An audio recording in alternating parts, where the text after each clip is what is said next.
प्यासे पुत्र को आजा के आके लोरी सुनावा झूला झूलावा प्यासे पुत्र को आजा के आके लोरी सुनावा झूला झूलावा प्यासे झूलावा ओ बोले क्या खबर है ना समझ सके तो बोले क्या खबर है ना समझ सके तो बोले क्या खबर है ना समझ सके तो हाना लावा लोरी सुनावा प्यासे पुत्र को आजा के आके लोरी सुनावा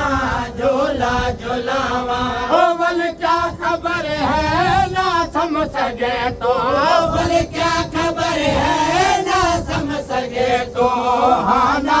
लावा लोरी सुनावा प्यासे पुत्र को आजा के आके लोरी सुनावा झूला झूलावा मैदान दे हाँ प्यासा है डाढ़ा है मानो के दे मजबूर असगर ओ मैदान दे हाँ प्यासा है डाढ़ा है मानो के दे मजबूर असगर ओ एक घुटने पाले थे मैच कोई नहीं एक घुटने पाले थे मैच कोई नहीं एक घुट पिलावा लोरी सुनावा प्यासे पुत्र को आजा के आके लोरी सुनावा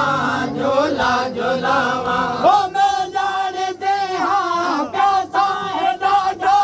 है मानो के दे मजबूर असगर ओ मैं जान दे हाँ प्यासा है डाढ़ा है मानो के दे मजबूर असगर ओ एक घुटने पानी खे मैच कोई नहीं एक घुटने पानी खे मैच कोई नहीं एक घुट पिलावा लोरी सुनावा प्यासे पुत्र को आजा के ओ मन खेल दे लगे रखने है असगर तू आके दुनिया है छोटा है दर ओ मन खेल दे लगे रखने है असगर तू आके दुनिया है छोटा है दर ओ जंगलों के डाढ़े है करबला दे जंगलों के डाढ़े है करबला दे तू क्या दसावा लोरी सुनावा प्यासे पुत्र को आजा के आके लोरी सुनावा झूला झूलावा प्यासे पुत्र को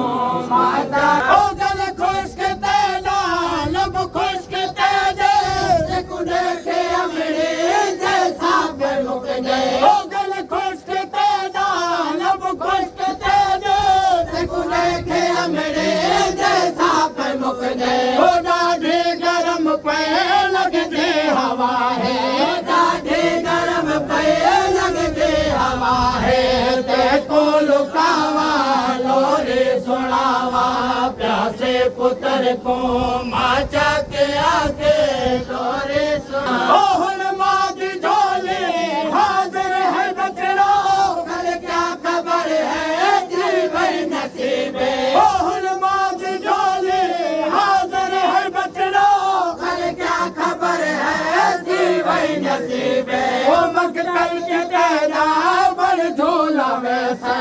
मकतल के तेरा बड़ झोला वैसे बाबे जबावा लोरी सुनावा प्यासे पुत्र को आजा के आके लोरी सुनावा ओ नाचा दे असगर दावेन आयो मेरा नयम्मा जगला ढिलड़ सा ओ नाचा दे असगर दावेन आयो मेरा नयम्मा जगला ढिलड़ सा ओ करके दफन में को आँख से तो करके दफन में को आँख से तो देखो समावा लोरी सुनावा प्यासे पुत्र को